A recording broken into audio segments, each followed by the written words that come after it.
New year. How you feeling? I mean, the move's progressing. We got a new space. Yeah. Lined up this way.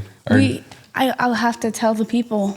Yeah. We lost a good couch this past week. Oh, it was carried out of here. Yeah. Off to Neverland. We've downsized our home. Mm-hmm. And so we've got this wonderful fireplace. And the couch that we're sitting on, there was a second one, and It didn't make sense to have two in this space. So you got rid of the other one. Right, so it's gone. But I don't know if this is the OG film couch or if the other one was. It was... We don't know? We don't... That's a good question. I'm sure we could probably look at the exact regardless, coloring. the chair over there is the same.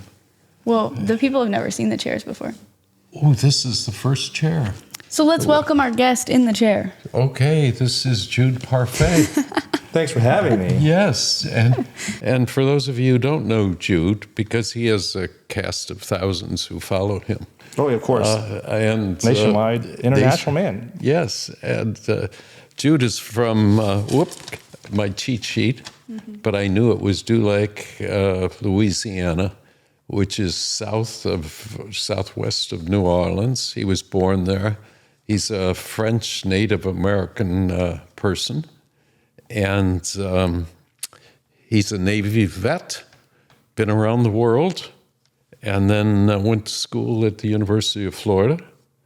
He got out of school. He began his own business, and he's a personal trainer and a massage therapist and a coach on the high school football team.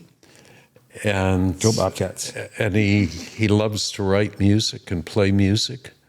And he is also my personal trainer. And one of the reasons I'm so fit and in such great condition given my advanced age is because of Jude. So I thought, every January, people are just inundated with the ads saying, get fit, get back together, improve your nutrition, lose lots of weight, build your mass. Yeah. This is January.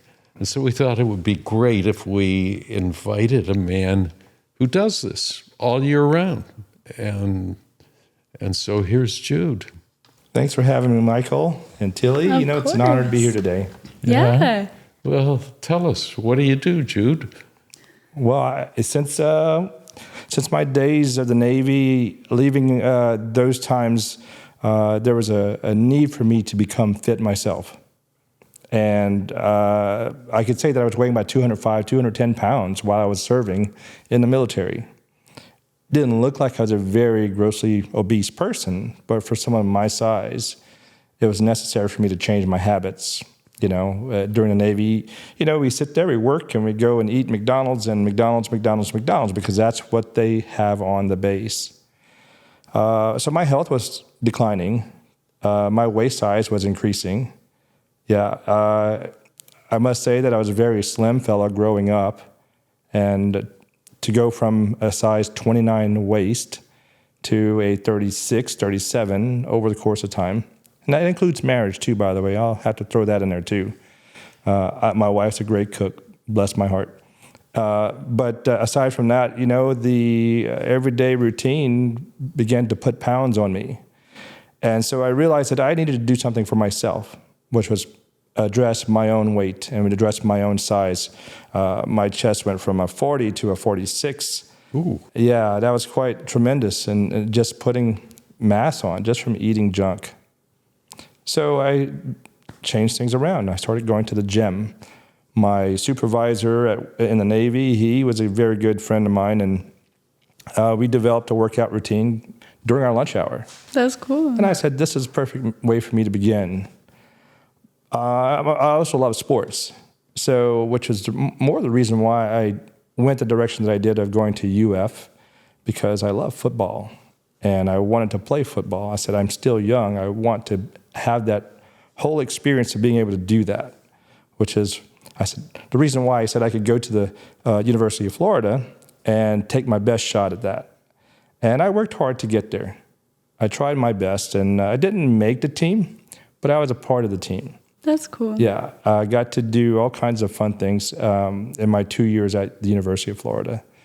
But my degree field was in exercise and sports science, which is why I'm doing what I'm doing today. You know, all that stemmed from having to realize I needed to lose weight. Yeah.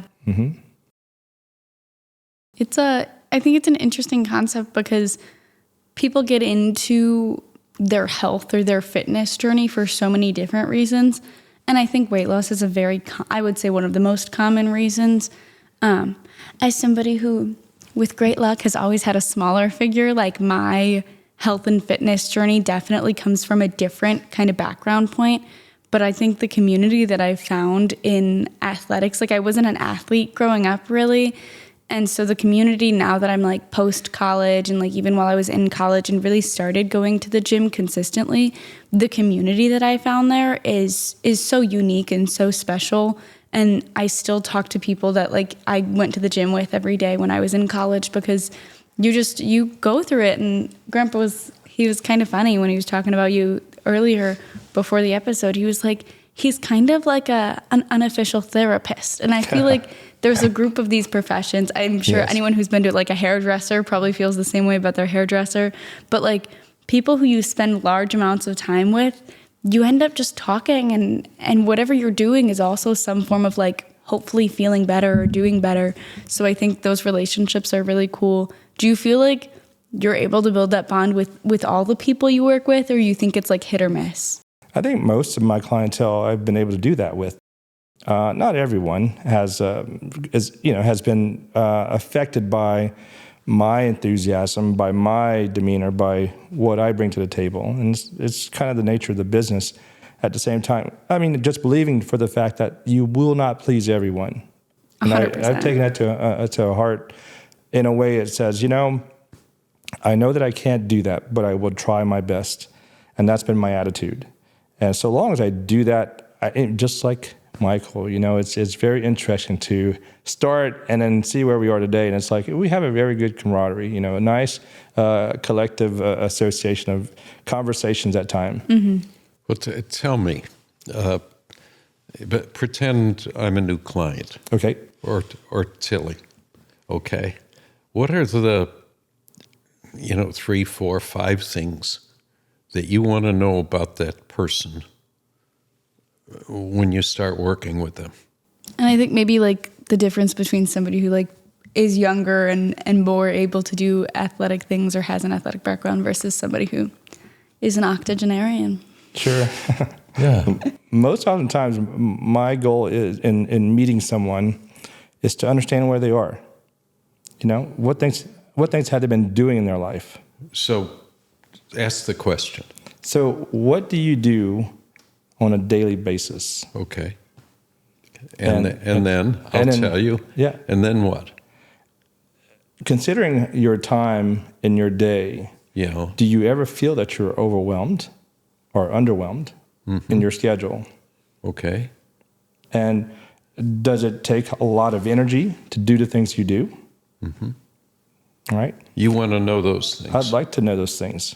Go on. What else would you like to know that would help you to work with somebody? So by adding exercise, do you feel that exercise will change your lifestyle, influence it, make it meager? Who knows? I don't know. I mean, because sometimes exercise can do things to people that they don't want to have done. And it could be more of a detriment to them. So I want to know, how's your eating? What things do you eat? Okay. And does it impact you daily? Because that does quite a bit influence how we feel. Yeah. And I've always believed that 80% of our benefit to weight loss, to stamina increase, to anything starts with nutrition. How we feel derives from what we were eating every day and impacts us quite a bit. Whereas 10% is sleep, 10% is exercise. That's a small number that I put out there. It's mainly to emphasize the importance of nutrition. Absolutely. So that's what I do with my customers on the first day, trying to understand them. So Yeah. I paint a picture to say, well, there are times that you're going to need to have a lifestyle change. And that lifestyle change requires a whole number of different thoughts about where you are, where you're going, and what's your in-the-day result supposed to be like. Yeah. If you're just spinning the wheels all the time, will you have positive results or negative results? Yeah. Yeah. How do you ask them discreetly if they've got problems? I mean, how do you?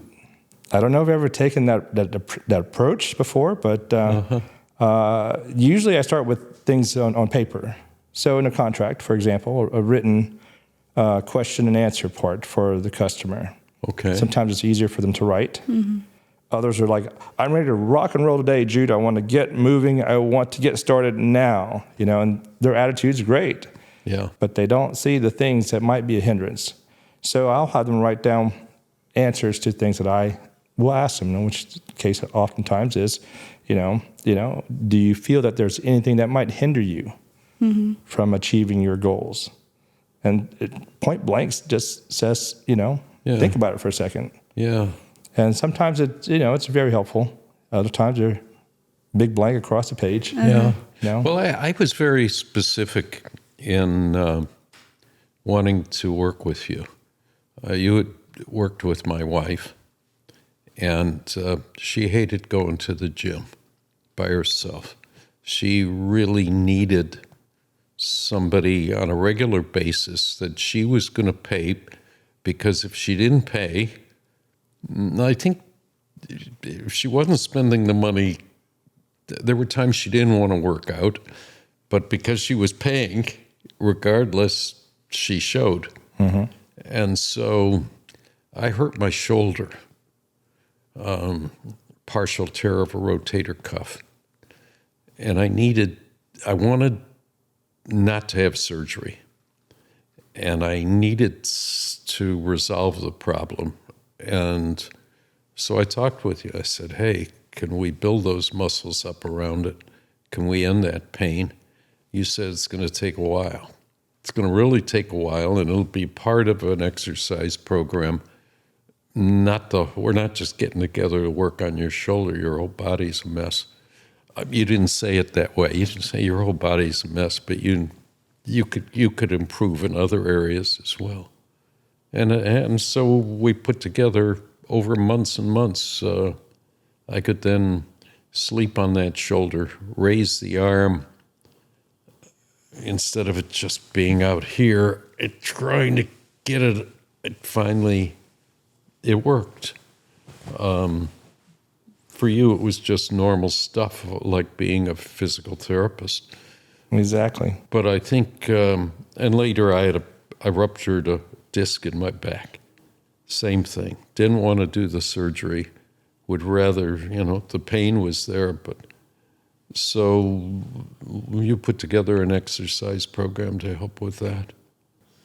I think it's really interesting that you work. I mean, I know that you worked with Grandpa, but did you fall into choosing such a broad spectrum of people to work with?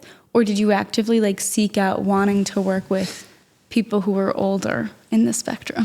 Glad you asked that, because my initial take on my direction of life was to be working with superior elite athletes. Top notch, yeah. Because that's where I came from. When I was at the University of Florida as a student, I was training the Gators as a student intern, doing strength and conditioning. And so I found that I loved working with people there. And it wasn't like it was hard for me. I mean, I was doing customer service in the Navy. I like making people smile. I like making people work and do things and feel like their day is going pretty well. That's natural for me. So when I trained with the Gators, I assumed that this might be the path. And of course, I did have a small job right after college, doing the job of an athletic director at a private Christian school here in Gainesville. And that was great. I worked with athletes, I trained students, and that was fun. Never assumed that I'd be working with elderly, in the community. And what I found was that the money's there. Yeah. First thing. That's the easier part. But I had my range of working with 40 to 70-year-olds. And it seemed to be fairly common in that bracket of age to find customers. Yeah. And I think that for how I like to train people, I realized that I'm going to feel the need for a lot of different age groups. And what became a necessary thing for me today was not something on my radar. What I mean by necessary is because, I see that what I'm doing is impactful and it's helpful. I'm not a physical therapist, but I have the mindset of one. Yeah. As a strength coach, it's easy to see where someone needs strength and understand how to build them up and to build the muscles to the point where this person, this individual is able to attain their goal and with ease. Sometimes it seems so out of reach from the customer's perspective, but for me, it's like second nature. Yeah. And I find it fairly fun, even more so because I know what it takes to do that. I've worked hard over my time. I've learned a lot over my time. But for being able to help someone, it became the thing for me because it's not just about the age anymore. Absolutely. Yeah. Yeah, because I think for a lot, I have friends or have had encounters with people who could see themselves in some sort of personal training, strength conditioning position. And it is kind of ironic that you almost always hear them go straight to like, I want to work with athletes, or I do this with this basketball team or this soccer team. But very rarely, I don't think I've ever heard anyone be like, yeah, I want to make old people strong. Yeah, right? Yeah. Well, is it possible to rebuild muscle It certainly after is. age 70? Without a doubt. It takes the individual's mindset to stay focused on that goal. Let me be more specific. How old's your oldest client? She's 94. Whoa, tell us about that. So I have this client, I'll call her Miss Justine. Okay. Miss Justine's a sweet lady, came to me several years ago using walking sticks, but her elbows were very frail. And she was worried that she would not be able to take this cruise with her grandson. And she feared that this might be the last for her. And she needed some kind of help to get her to go on this cruise, which was in 4 or 5 months. And so we began training together, and I would go to her home. I create a workout that would be specific to what the goals were. Her fear was falling, her fear was falling. And so I trained her not to fall. And if she did fall, how would she get back up? And a lot of things that we did was to help her become more stabilized so that she could take that cruise, that European cruise. And it sounds like more confidence. Like when Lots more confidence. When you know how to react when things go wrong, like that is so huge. And even in like training that I've done, like a good portion of the knowledge of how to train properly is how to not train, like how to make sure that you're not doing things wrong that are going to hurt you even more. That's really huge. Yeah. And with her, I really had to fully engage understanding her disability, if you will, understanding her frailness, understanding her lack of confidence, and being in her shoes. And so it took a little bit of time to study that in our first month of training. What now I'm getting specific. What would be the first couple of things you'd ask her to do when you walk in the room? How often do you see her? I see her twice a week, and I have since. Okay. All right. That's a long time. What's the first couple of things you work on? Well, with every client, and you can answer this yourself, is requirement to be able to do a squat. That's like one of the main requirements for me. Yeah. If I can teach you to do a squat, I can teach you your legs to become stronger and your hip structure. That's interesting. I Googled, see how smart I am. I Googled the top 10 exercises for people over 70 years old. And the first one was walking. First one was moving, walking. The second one was squats. Evidently, squats work out every muscle in the body. Yeah, so I kind of thought, hey, Jude's into something, because he makes me squat often. And, but you think it really is possible for somebody, supposedly people reach their apex in body strength somewhere between 30 and 35. There's some truth to that. Yeah. If somebody, can most people become fit in those age groups? I mean, unless they're handicapped, and maybe even handicapped. I think that, the brain is a very, very powerful thing. And if you put your mind to doing things at any age level, at any setback of situation, or even the most extreme elite person, if their mindset is focused and their thoughts are deep within it, and they bring all the tools to the table that they can muster, that you can achieve some tremendous things. Yeah. Well, I have to be upfront.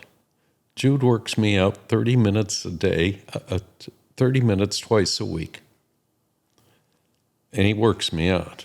I mean, I'm tired when I'm stretching and he's kicking me out the door when it's time to go. I was going to say, there's definitely a love-hate relationship. And I hate it. I hate exercise. I just hate it. He says, how was that exercise? How was that? He says, I use profanity. I hate it. And when he's gone, I'm happy he's gone. But at the same time, we just moved in this house, and I'm lifting up boxes all day. And I'm carting stuff in and out, and I'm 80-some years old, and I don't think I could have done it. I don't think 5 years ago, I would never have been able to do it, and I wasn't fit like I am today. And that's just doing twice a week, 30 minutes each time. Yeah, 30 minance. Imagine if you were doing something like that every day. I'd quit. Grandpa. I wouldn't do it. I hate it. Do you have people that do that every day? I've had people that do it every day. Yeah. And the whole thought process on them doing that was that they want to achieve greatness in their health. Yeah. And they want to see themselves much different in the future. Yeah. I was asked today, why do you do what you do?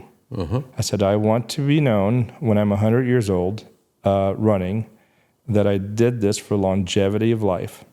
Okay. And I did it with my intention to be happy forever, how long I ever lived. Yeah. I don't know when I'll die. I don't care to know when I will die. Yeah. I'll just know that I was happy doing the things that I loved doing. And that meant being free in my exercise, to ride my bike, to run, play sports, go down the list. Not even lifting weights is my thing as a trainer. It's not necessarily the thing that makes me happy, but I know that it's good for me. Yeah. I know that my structure is stronger for it. Yeah. But, I'll go in the backyard and I'll lift wood, and I'm saying this is just like lifting weights. Here we go, and it's the same thing. I was going to say, you walk or ride your bike every day. I do. Like, those are huge. Yeah. But yeah. I like doing that. I like riding the bike, and I like walking. You felt great when we were doing the move, and you were like, I'm going to cancel my date with Jude this week because I've been lifting boxes. I'm so strong. You felt pretty good then. It's easy to be like, oh, I don't want to go do that, or like it's exhausting, or I don't have the time, or I'm too worried or stressed. But I remember like going to the gym when I was last year in school. I was in the gym 5 or 6 days a week doing some pretty great routines with the friends I lifted with. And you skip like 3 days, or you skip a whole week, you get back in there, and that whole week I call it my pregnant lady walk. Like you're just walking around and you can't sit down. A waddler? Everything, you waddle everywhere. Everything hurts. but it like feels so good at the same time. You're like, I'm so strong, but this is so painful. That's funny. Yeah.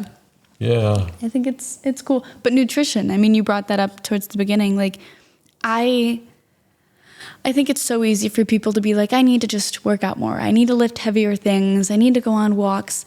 But you could lift all the weight in the world every day. And if you're not eating like foods that are good for your body or helping you build that muscle, you're not going to see that great progress, or you're not going to feel necessarily as good about it because you're not getting the right nutrients. So like, I completely have changed the way that I view my like food schedule around when I like go to the gym.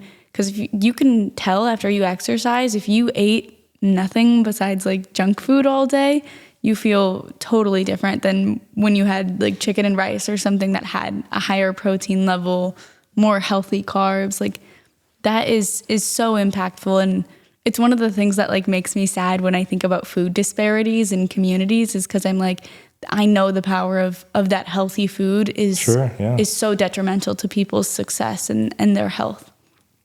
Well, growing up, in Louisiana, it was a challenge for a lot of us. I mean, I can say that I was one of the kids who grew up on food stamps, and knowing what the limitations were to selecting foods that were nutrient rich, And so when you're in a household as the one I grew up in, I had 6 siblings. And so food was like in and out the house quite often. Yeah. In and out, meaning that it was hardly any for everyone. It felt like that. And, for a young kid like me, I can live off of rice. That's the way we grew up. Yeah. So, today's world is much different, I think. There's much more out there. It's a matter of the parent. I'll just throw that in there for just a moment as a parent. Yeah. It's like my kids, they love to eat their junk. I don't know how to stop them as much as I can tell them. I was going to ask, like, as somebody in the health kind of industry for your profession and your whole life, and to be a parent, like, you want to give your kids balance. You don't want to say you should never eat sugar or you could never eat a piece of candy, but like, do you have to hold yourself back from telling them not to eat those things? Or how do you go about having those conversations with them so that they are making choices for themselves that are healthy? Well, let me start with the challenge that I've had first. Having kids before I became a trainer, for the most part, where there was not education on nutrition. And when I began to have education on nutrition, there was, a study here and a study there. And again, to go back to my wife being a very good cook, and she feeds us well. Mostly off a Mediterranean style of eating, which sounds great. But there are times where the kids are kids, and they love their Chick-fil-A, right? So it was not something that I was very abstinent against. I said, we can have our Chick-fil-A and eat it and be happy and be merry, because life is going to be what life is going to be. So on 1% of my life, I'd like to say, yes, I'm hardcore. But no, the reality is I could not be. I had to be thoughtful of my kids in the way that they're growing up, and at least demonstrate what I could and say, it's good that you eat this way. It's bad that you eat that, This is bad for you. We don't need this, and as much as we can avoid it. Kids today will ask, can we get McDonald's? No. I abstain from getting McDonald's. I try very hard to tell them not to eat McDonald's. Yeah. And they would love to go get a burger and fry, Mostly chicken. They love the chicken. I don't know why they love the chicken, but that's what they would choose. It's chicken nuggets. No, please, no. I'd rather go out to another restaurant and eat something there with steak and fries, and that's just me. Yeah. I think it's really, it's a double-edged sword with social media these days, because there's such an abundant amount of constant information that we have access to. And I mean, you have that with Google, but it's different when it's being like served to you on a platter of you should consume this or look at this ad. And some of them are really educational, and it's cool. I see some parents are really pioneering this concept around like teaching your kids that food is fuel, and some of it is good fuel and some of it is fun fuel. Like, it's not as effective for helping your body be strong and do things, but it still tastes good. And it's not that like food should be seen as like a scary or negative thing, right. Because it is so hard to walk that line and find the balance of not raising your kids to have kind of food insecurities or any sort of disorders around eating, because that is huge right now in my generation. But it's hard when there also is so much stuff telling you, or all the challenges of eating 500 burgers in a week or all those things where you're like, that is not good for your body. Tilly, when I was a student at UF, I literally get out of class and I'd walk over to the student service hall next door, and there's a Chick-fil-A in there. My routine was go to the gym, Yep. work out, Yep. get Chick-fil-A nuggets, go home, and eat 2 peanut butter and jelly sandwiches. And I would mask the calories that way. Yeah. And I tell you that in my 29 years of age at that time, Yeah. I was putting muscle on and I was leaning out. And I understood how my body was changing because I was being taught all this information all at the same time. Yeah. And the exercise physiologist and their words of encouragement were about so many different things.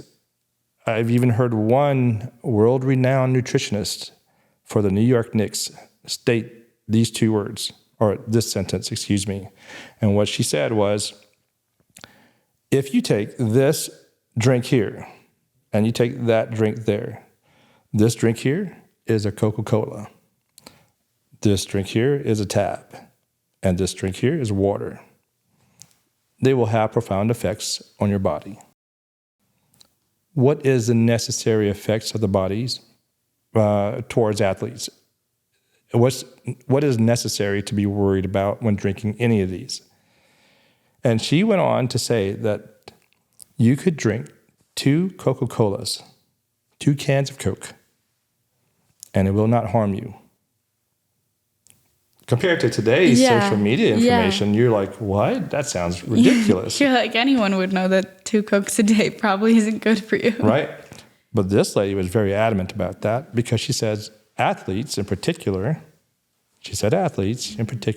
will burn this off so fast.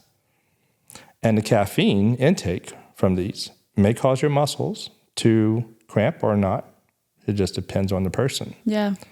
But the realities are the amount of calories in these drinks are small compared to someone who's going to drink 3, 4, or 5 of them. Yeah. And so she was content to say that 2 cans of Coke are good for you, if you're an athlete. That's wild. It's all about moderation. Like, it's not that a Coke is bad. It's just like, what else are you consuming around that? I think it's kind of interesting as our resident elderly person on this episode. Who? Do you have any, what was your recollection of being young, and what was the conversation around nutrition when you were a kid? None. There wasn't any concept that candy was bad or food was... No. We were talking when I was a kid. We're talking in the 40s and 50s. That 1940s and 1950s, and no, there was never a conversation of you just drank a Coke if you wanted a Coke, and you ate whatever Mom put on the table. At what point do you think that food health came into the conversation? Till I was a freshman at Michigan State. Okay. And they made you take a physical education course, an entry. Every freshman had to take it. Did you not have gym in the high school? Yeah, but nobody taught nutrition at East Line High School in suburban Chicago. I mean, it's you group are in basketball today, and you guys are working out on the ropes, and you guys, it's soccer for you, or it was sports. It was, swimming. We'd have 2 weeks of swimming in the pool, our class, and there was never a discussion about nutrition. When I first learned about some nutrition, and when I was a sophomore in college, I got mononucleosis because my diet, I didn't have a lot of money, and I was eating cottage cheese and tuna, cheap stuff. Most of my meals, cottage cheese and tuna. And, I ended up in the hospital for several weeks Wow. with Mono. missed a term of school. So I became more interested in what I was eating. The doctor said, "What have you been eating?" I said, "Tuna and cottage cheese." "Do you eat anything green?" "No." No. No. Do you eat? And so then but I think the world became more concerned as about nutrition on the news, on TV shows. I don't know where that happened. I think somebody once said, "Why are you eating all that white bread?" Well, I really liked white bread. Well, you should be eating wheat bread, whole wheat. Oh, first it was wheat bread, and then I found out that wheat bread, you really need whole wheat bread. And what are we doing here? I'm talking about bread? That's funny. You want to put our audience, the podcast, to sleep? Hey, what do you, I liked her question about what do you say to your kids? What do you, when kids probably aren't listening, but I'm not sure 60 and 70-year-olds are listening. It's so easy just to sit in your chair and watch TV every day and say it's all over, but the shouting. What motivates us to, as people that are in their 70s and 80s, or what motivates us to say we can do better and be healthier? And it's kind of scary. I only have one high school friend that I know that's still alive. And, I say that from time to time on the podcast. Most of my fraternity brothers in college are gone. And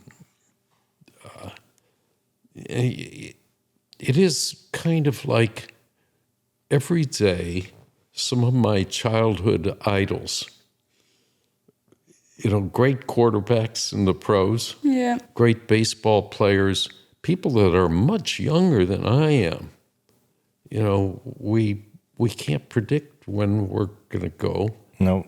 And I have to make a decision about how I'm going to spend my time this year. And I'm going to spend my time because of staying healthy, because there's so many things I enjoy doing.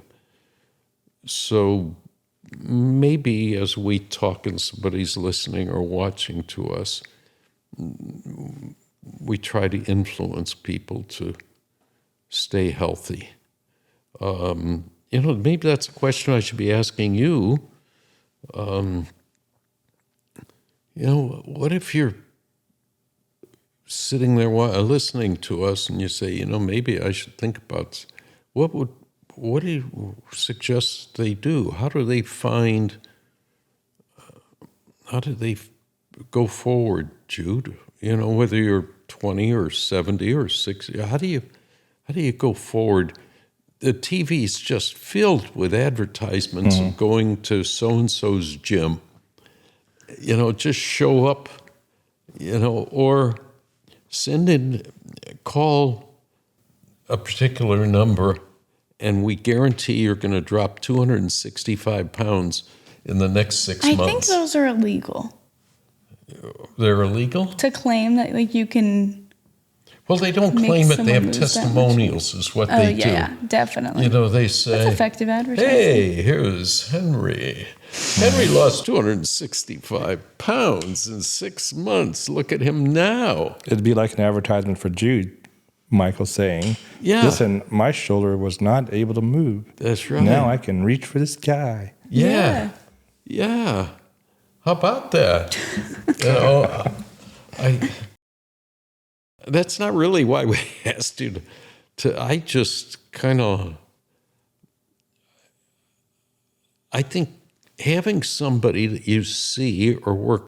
Some people really want to be loners, and there are some people who wouldn't. If I didn't write you a check every month, I wouldn't be doing it. Can I share this? Yeah. You asked me earlier, what do I ask clients when I first meet them? Okay. And what I try to do as a whole is to help the person recognize why they got me there in the first place. Mm-hmm. And if they understand why they have me there, that starts off the cascade of things to come. Okay. And that includes me trying to paint their need to see themselves as a person who's capable. Yeah. For me to paint them in a way that they see themselves doing things that they thought they could not do before. And doing things on a level that, just could not comprehend. It's hard for people to see themselves moving themselves differently than what they do every day. And as I was sharing with someone earlier that, if I did not ride the bike 10 miles at first, I probably can't see myself riding 20 miles, and then 30 miles, and then 50 miles, and then 100 miles. So it goes back to, where do you start? You got to see yourself for who you are. Yeah. And you have to have some inspiration, and you have to have someone kick you in the butt to say, get going. Yeah. Take a first step. Yeah. Because I think the other day you came in the house, and there's no carpets. There was no room. We got boxes all over the place. I'm used to working some of the time on the floor. And you want me to work certain muscle groups. Now, there's no place on the floor. So you say, Michael, sit in that chair. Sit up, lean forward, and we're going to work those muscles while you're sitting in that chair. Totally different. Or there are times I come in, you say, how you doing today? I say, my hip is killing me. I don't know what I did to it. And you say, well, we're not going to do that exercise. What we need to do is something else to be able to get the blood to go into that area where you're sore. And we're going to do these exercises. So it's more complex when you have an individual.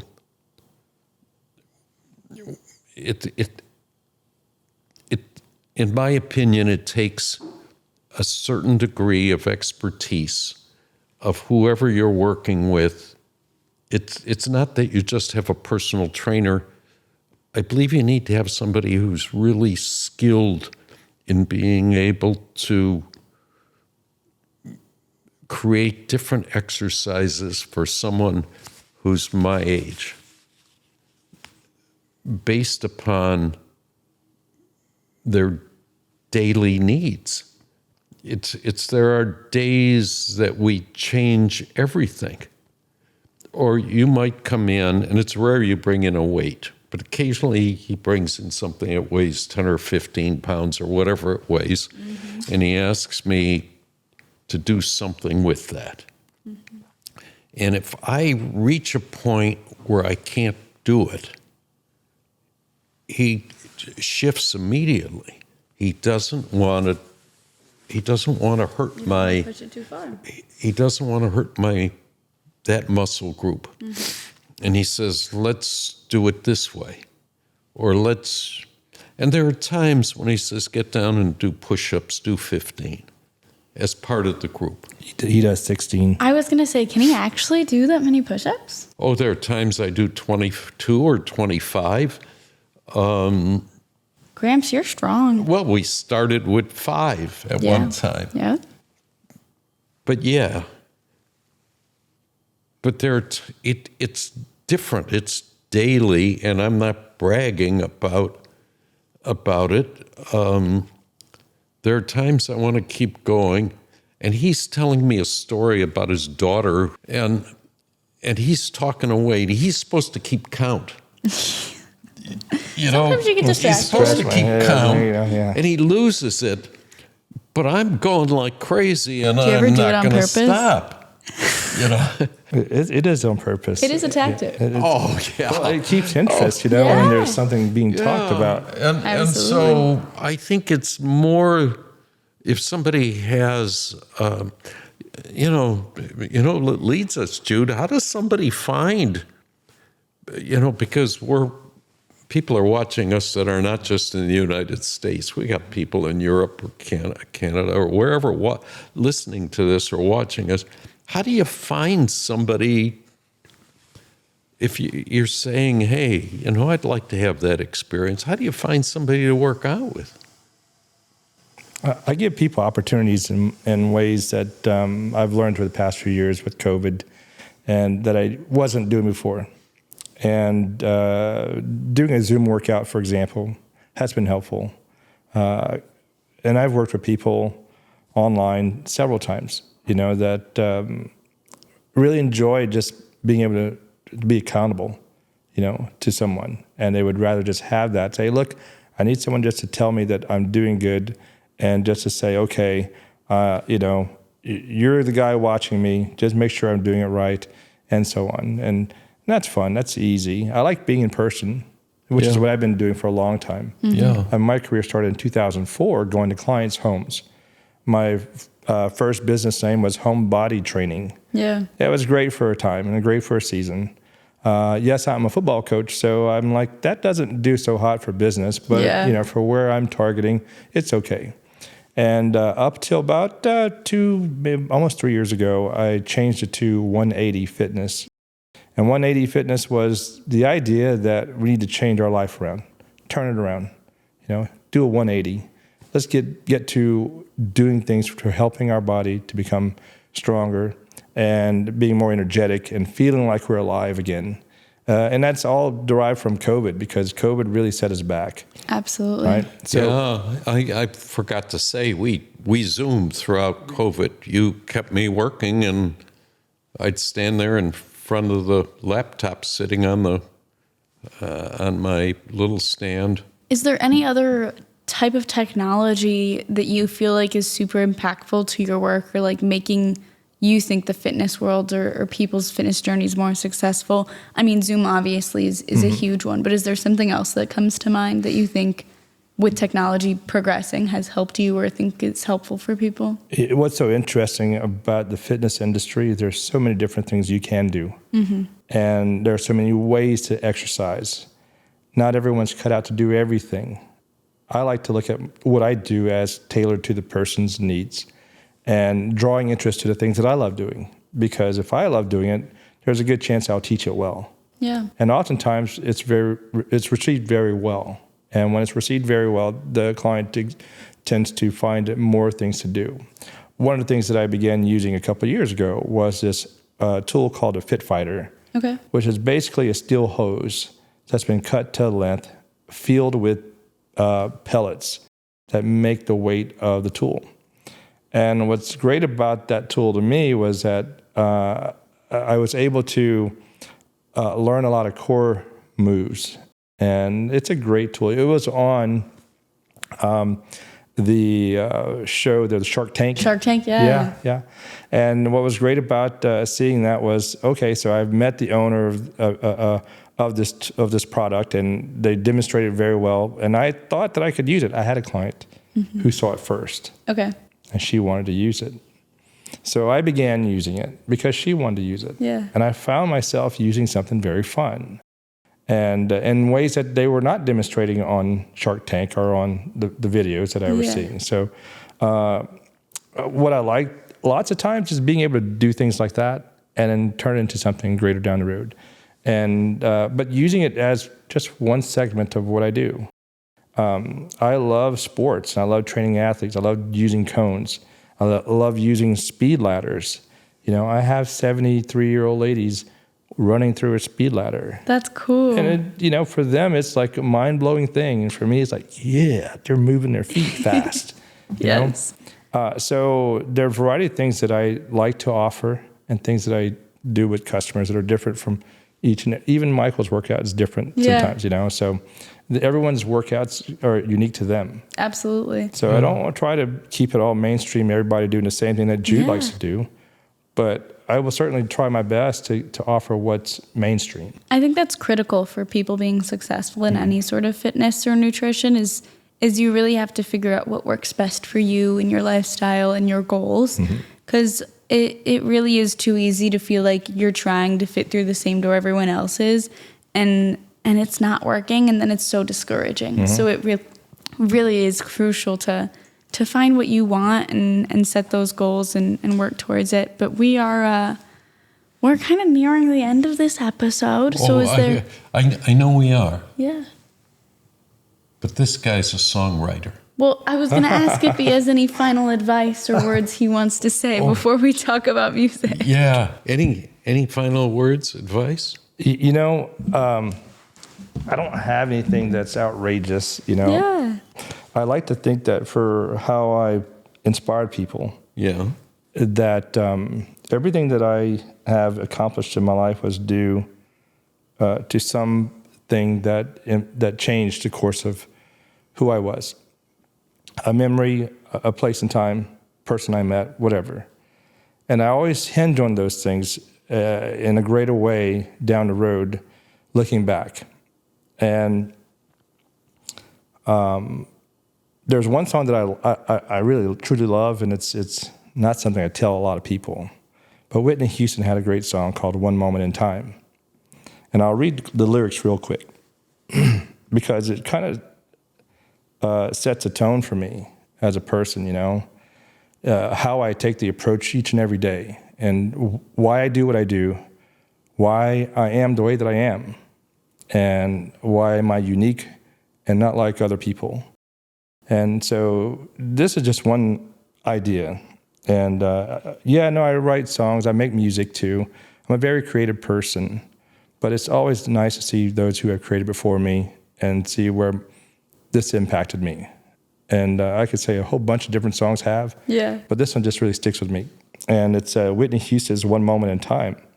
It says, "Each day I live, I want to be a day to give the best of me. I'm only one, but not alone. My finest day is yet unknown. I broke my heart, fought every gain. To taste the sweet, I faced the pain. I rise and fall, yet through it all, this much remains. I want one moment in time when I'm more than I thought I could be, when all my dreams are a heartbeat away, and the answers are all up to me. Give me one moment in time when I'm racing with destiny. Then in that one moment of time, I will feel eternity." And that's just part of the song. Tremendous song. What I love about it is just, you know, in my life, there are a number of things I could attest to, things like this, those lyrics right there, and how they impacted me to being a better person. And I'm not the best person in the world. I don't think I am, but I tried my hardest to be. And because of words like that, I believe that I go and impact the next person and the next person and the next person with the simplest of ways, which is to live the example of being the best of me. Yeah. That's so cool. I'll say thank you for joining us today. It really is cool to get guests that may not have all the followers that other kind of major celebrities have, but you're so impactful for the people that you work with and the people you interact with. And I'm grateful for the work that you do with Gramps here every week. Yeah. But thank you guys. Thank you all for joining us on Me and My Grandpa this week. And we'll see you next week with another episode next Wednesday. You got to scoot in here. You're not in frame. I'm not? No, on this one, you're out of frame. How could that be? Because you keep sliding. I get a whole section. Oh, my God. Bye-bye, everybody. We wave goodbye. Thanks.